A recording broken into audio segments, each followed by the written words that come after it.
নজর রাখবো পরবর্তী সংবাদে।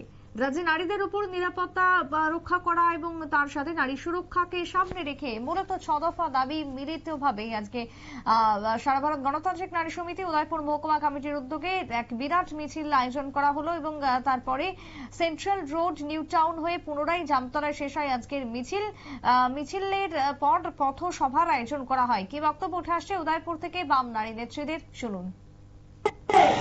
সেই লক্ষ্য করুন, দিন কয়েক আগে সেই আগরতলা নরসিংগড়ে সেই তপনশীলের বাড়িতে গিয়ে কিভাবে সেই বোমা ফাটিয়েছে, রংপুরে সেই কিভাবে বাইক বাহিনী ঢুকে প্রত্যেক গণ আন্দোলনের নেতাদের বাড়িতে, সিপিআইএম পার্টির নেতাদের বাড়িতে ঢুকে সেই তালা ঝুলিয়ে দিচ্ছে, আক্রমণ করছে। শুনলেন আপনারা বাম নারী নেত্রীর বক্তব্য। একাধিক দাবিকে সামনে রেখেই তাদের এই পথসভা এবং মিছিল। তবে বর্তমান সরকারকে রীতিমতো হুঁশিয়ারি বাম নারী নেত্রীদের আজকের এই পথসভা থেকেই। ছোট্ট বিরতির পর ফিরছি, সঙ্গে থাকুন।